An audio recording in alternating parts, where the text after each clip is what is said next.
استاذ سيد وادي رئيس قرية ام معزام، اهلا بيك. اهلا وسهلا. ايه المشروع اللي بيتعمل هنا جديد؟ سيادتك المشروع دوت عباره عن محطه رفع صرف صحي للعمارات السكنيه اللي هي المنحه الاماراتيه، اسكان اجتماعي، والعمارات الاولى بالرعايه، والاسكان الاجتماعي اللي قبل كده. الاسكان الاجتماعي اللي قبل كده الخمس عمارات دول كانوا على خزانات، هيتربطوا دلوقتي على خط الانحدار بتاع المحطه. المحطه الاعمال الميكانيكيه فيها، الاعمال المدنيه فيها زي ما انت شايف خلصت، ودلوقتي شغالين في الاعمال الميكانيكيه قربت على الانتهاء، وان شاء الله معالي السيد الوزير المحافظ هيجي يفتتحها بنفسه.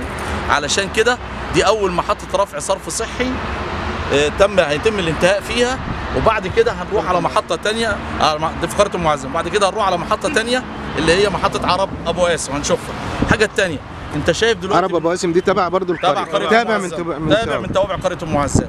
هم كام تابع اصلا؟ 74 تابع. ام معزام 74 تابع، ودي اول محطه تتعمل. ودي اول محطه هنا تتعمل. الحاجه الثانيه لو انت شايف عندك كده رفع كفاءه جميع الاعمده من سلك معزول وفرم خرسانيه ودهان برونز وعوازل وكشافات ليد موجوده على الطبيعه دلوقتي، الطريق وخلايا ضوئيه زي ما انت شايف، مع اخر ضوء بتبدا تنور. تمام. ومع اول ضوء بتبدا تطفي. تمام. ليه؟ لترشيد الاستهلاك في الكهرباء اللي بينادي بيه معالي السيد رئيس الجمهوريه والسيد الوزير المحافظ. امتى ينتهي الربط مع المحطه؟ ان شاء الله باذن الله، باذن الله يعني في خلال شهرين بالظبط هنا المحطه هتكون خلصانه باذن الله. هي الاعمال الميكانيكيه اللي هي شغالين فيها دلوقتي بداوا ينزلوا فعلا المواتير والحاجات دي وشغالين، ومعانا المهندس المنفذ موجود. تعالى اتفضل يا زمر، اتفضل يا ريس.